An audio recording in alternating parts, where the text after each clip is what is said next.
June 28th, 2011. Today I finally got to buy a new house. Unlike my old house, which was made of wood, the new house I got is made out of brick. On the downside, it's a little smaller and less fancy than my original house. But oh well, at least you can't burn it down as easily. On Appy, however, one of my friends, Jim Forrester, actually remembered Appy, and is most likely the one mentioned in Kevin's interview. He said that there were more episodes I didn't have on the DVD. It turns out that the most violent episodes were actually towards the end of the season. The entire first season was supposed to have 25 episodes plus a TV movie. No one mentioned it because Jim and Nickelodeon had the only known high-quality tapes until I found the DVD. It's also worth mentioning that the series slowly got more violent as the series progressed. Jim sent me a disc with fragments of Happy episodes, and here are the contents of the disc. Blah blah blah, stuff I'm not reading. It's way too fucking boring.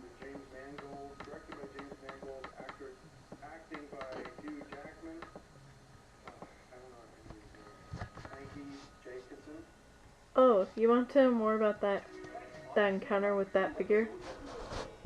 First, it turns out he was at the library, so I got out of there.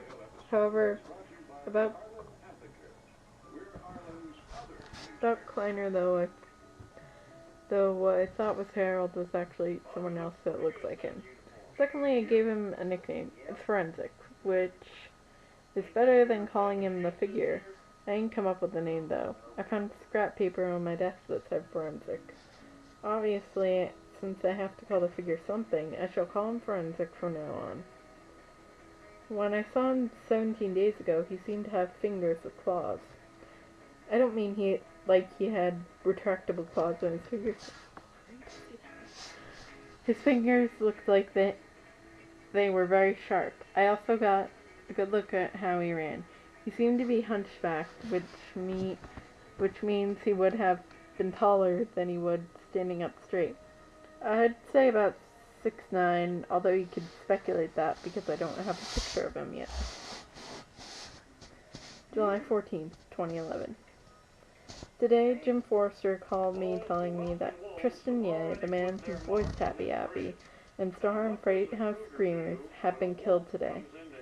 His body had 3 long and deep cut marks on his chest, with one of them slashing open his heart.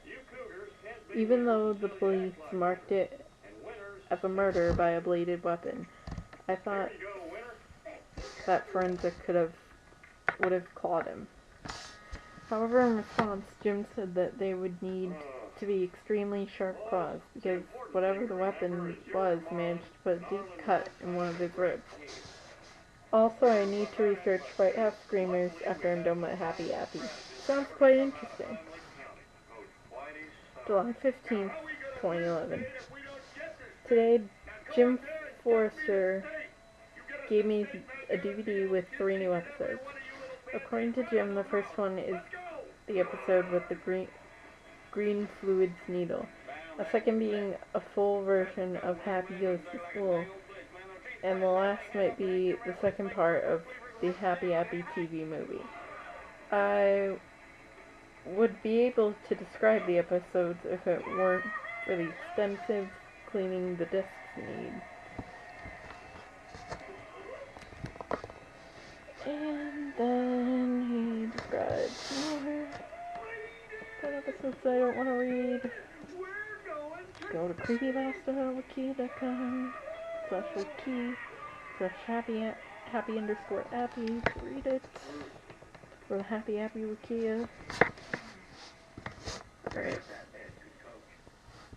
July 24th, 2011. Oh. And it's another episode.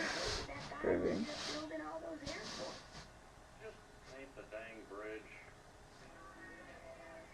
Alright, so bear with me, I don't have operating system, so you have to hear me try to figure this out. Right. July 26, 2011. Today I went to a yard sale and saw a VHS called HA Bonus Features. I bought it for a very cheap price of $0.01. After that I put the VHS in the player and hoped that would work. Unfortunately it didn't work at all because the video was basically static and it made 5 swooshes and a weird noise. I tried to decode the weird noise and after half an hour of playing with various audio tools, the weird noise turned out to be a kid talking to a listener. Don't trust Appy. He will murder you. He's a killer. Never trust him. I see dead people. They're everywhere. It doesn't. Excuse me, could you face the other way or something when you do that? We got a real sport going on here. It's called football. Actually, in the rest of the world, soccer is called football. You should try it. Soccer or football is excellent physical conditioning. What's the point? Jim told me about... July 28th, 2011. Jim told me about the fire that ravaged through the studio that made Happy Appy. When I heard about this, I had to go visit the ruins of the studio. After going on a plane ride that took a couple of hours, I bought a rental car and drove to the studios. If I found anything that could help me investigate the mystery of Happy Appy, it was completely abandoned. But even stranger was that there was no one trying to demolish it. So I snuck in because I thought that could help my search for Happy Appy. When I went inside, I saw 2 rooms that were burnt or crushed by debris. There were a sound set and a storage room. The storage room had a lock on it, so I ignored it for the sound set. It was massive. I mean, I'm talking the size of a football field. Despite the sound set being massive, the only things that were a few remains of some green screen stages and a burnt out studio camera. What was interesting was that some of the remains of the cloth had what looked like blood stains on it. Most of the lights were on, which was strange, considering that the studio got damaged by a fire except for the back. Since the lights near the back were off, I wondered what would be back there. I heard a movement and saw Forensic again with his red eyes. I got the hell out of there and slammed the remnants of the doors to the set. Then I went to look at the storage room. The lock, although made of steel, was rusted and brittle, so I broke it off using a hammer I found in a desk. After opening it, I noticed it was some sort of vault. It had some tape sets and labels on them, so I took them. However, most of the stuff just burned except for a safe, which I took. Unfortunately, a specific someone made the building unstable, presumably by destroying most of the beams that held up the place. I ran out as fast as I could, but just before the entire building collapsed, killing whatever moved back there. I hope it was Forensic.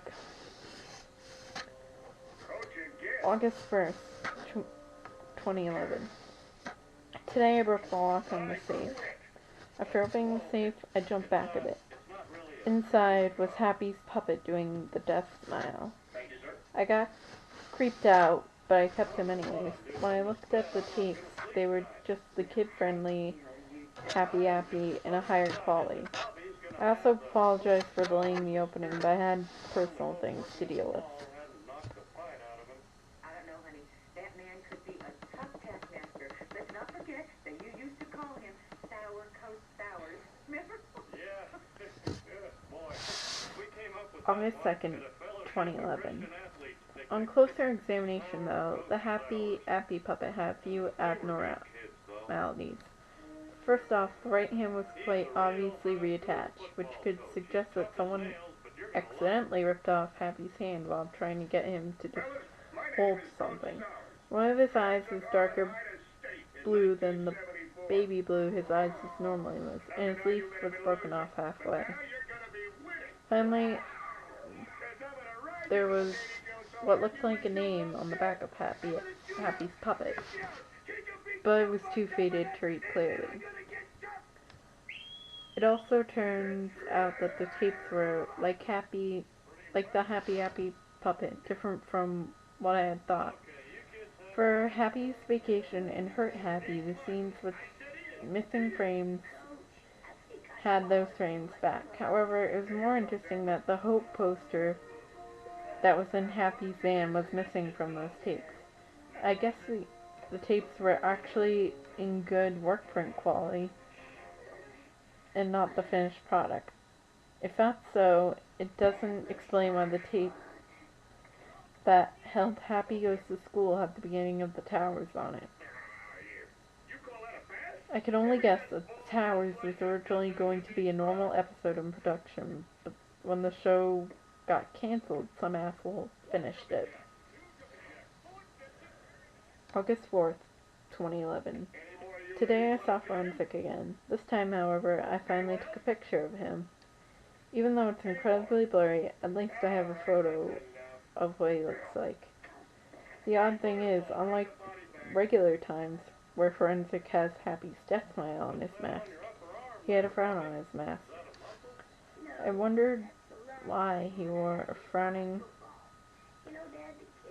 mask this time, until I smashed and burned the Happy puppet, because I think it's powering Forensic. I could be wrong though, which is probably true. I kept the tapes though, as they are good enough to keep.